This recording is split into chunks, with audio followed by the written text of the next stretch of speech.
கடலலை கொஞ்சும் திருச்செந்தூரில் விஸ்வரூபமே வேலையா பழமுதி சோலை அறுபடை வீடும் புண்ணிய தரிசனம் முருகையா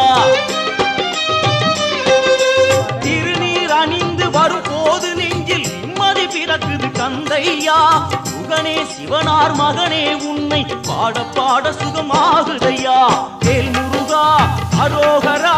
அரோகரா